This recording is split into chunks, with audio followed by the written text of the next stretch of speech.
Hey guys, Easy here. With the release of Last Epoch's Tomb of the Erased, I figured I would give it a go again after 400 hours in the darkness. I've only ever played Last Epoch on Hardcore SSF, and this is perfect for Zizarin's new challenge. So I've cooked up something up that's a little bit like on the spooky side of things, but you can also just as well be considered brain dead for damage, survivability, and speed. Being rusty with the game, I've cleared the full campaign on Hardcore in just about a little bit under 3 hours. I will definitely be going quicker on season release. Why Umbral Blade's Falconer? Well, simply because it's going to be really good for hardcore. The buff to Umbral Blades indirectly, where its projectile speed is now affected by modifiers to its throwing speed, is huge in terms of dealing with mobs from either a distance early or dealing with potential duds. Duds as in, when you were throwing your Umbral Blades and recalling them, you might have recalled them too quick to where they actually didn't do any real damage. This won't be an issue anymore, as they will actually launch out way quicker, scaling with your throwing speed. On top of this, the big nerfs to Falconer shouldn't be too crazy to say that it's bad now, especially with the amount of defensives that it brings to the table. Getting a 100% glancing blow chance, as well as a lot of less damage taken while moving, is pretty good. So I'm not too worried there. And we can also offset some of the nerfs by getting more dexterity stats on our uniques with LP through the new crafting sort of system that they have, to where you can guarantee a selected affix. So, you know, you can probably guarantee like T7 dexterity and things like cooldown reduction and throwing damage really early on, which is really, really good. One of the items that I'm going to be using is called Ring of the Third's Eye. It was nerfed to where it's limited to 4 times per second, so I don't necessarily know if having 2 rings would be like, you know, its own like separate instance, so to speak. But if they do stack and they do work and they do have their own 4 times per second, it doesn't necessarily change it too much. As well as with like something like Gambler's Fallacy being available in Chapter 2 during campaign, it's really, really good if you can pick up these rings early, and you're just going to be kind of getting a shit ton of ward gain as well as health gain back. You're just kind of going to be unkillable unless you get hit by a one-shot, which, you know, at that point it's just a skill issue. Moving quickly over to this little build planner that I made, I got it separated in 3 parts: campaign, early, mid, monolith, as well as like an end game brief idea of kind of what you want to go for. But for campaign, you want to look for affixes that are similar to this, or just kind of pick up whatever that kind of fits the bill. Your Chris dagger is going to be your best dagger due to our guaranteed critical strikes on shadow dagger procs. So the crit strike multi is big damage. You want to try to get cooldown recovery speed on your belt really early, as well as on your boots, and just kind of throwing damage all over the place. Your gloves melee damage leeches health, and potentially as well the Gambler's Fallacy, as mentioned before. Your skills, you're gonna start off with like puncture, obviously, and throw on like a bow just to start puncturing from afar. And then whenever you get Umbral Blades, you're gonna swap puncture over for Umbral Blades. We won't be using puncture. We don't give a shit about puncture. Umbral Blades is where it's at. And as your second skill, you're gonna be doing shift. Your third, Shadow Cascade. These two will work together.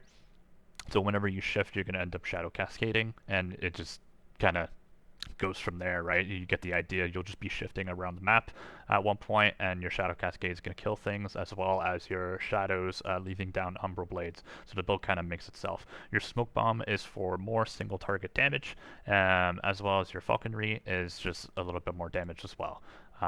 With Smoke Bomb, you're going to be using Umbral Assault, as well as Smoke Blades, Blood Bandit, and Lingering Fumes. And also you can go Cloak Incursion here, or you can forego Cloak Incursion, leave Escape tactics, so that way you get the immune during movement, and throw on something like Shrouded in Darkness, which gives you a little bit more glancing blow and some dodge rating whenever you gain some Dust Shrouds. So up to you on how you do it. You can even go into points inside some Dust Shrouds here.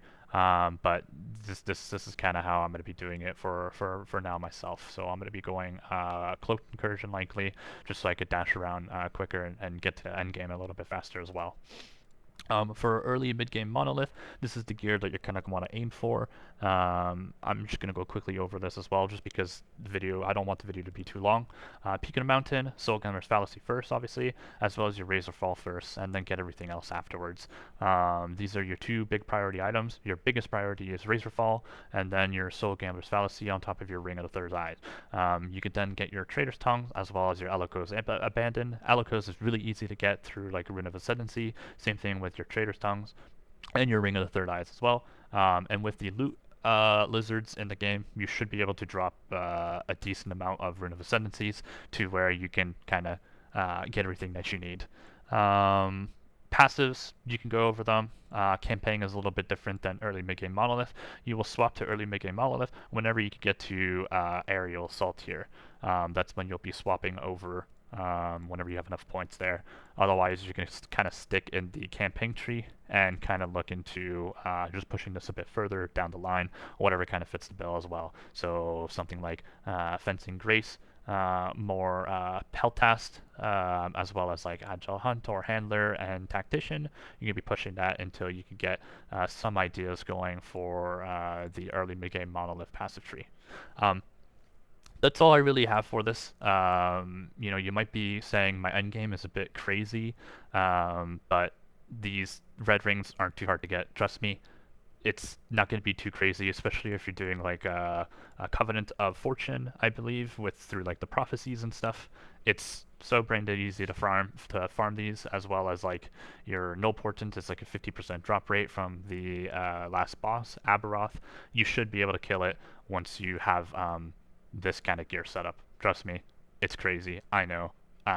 Doable. So anyways, guys, for the people that are starting Last Epoch fresh, I hope that this kind of helps you have some fun. You don't have to play this in hardcore. You can definitely play it in softcore and like tweak the gear and such in ways that you can get more damage or whatever and forego some survivability options. But I hope you guys have fun with it, and good luck with the race if you're participating.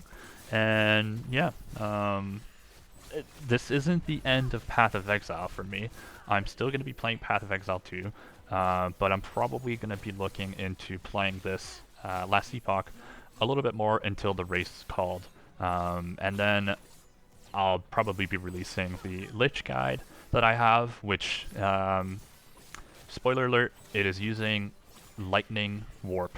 So just let that sink in real quick. Lightning Warp is going to go crazy, trust me.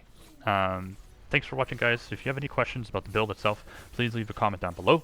I'll be happy to answer whatever questions you guys have, and that's about it. I do want to mention as well that this is heavily inspired from a build creator called Juice. So I'm actually going to include him in the description down below. You can go ahead and look at his channel, subscribe to him. I think he's going to be posting more content for season 2, and he just kind of took a little break, a little 10-day break or so. So take a look at his channel. He's pretty insane at the game. His gear and his dedication is crazy. But yeah, that's about it, guys. Take care.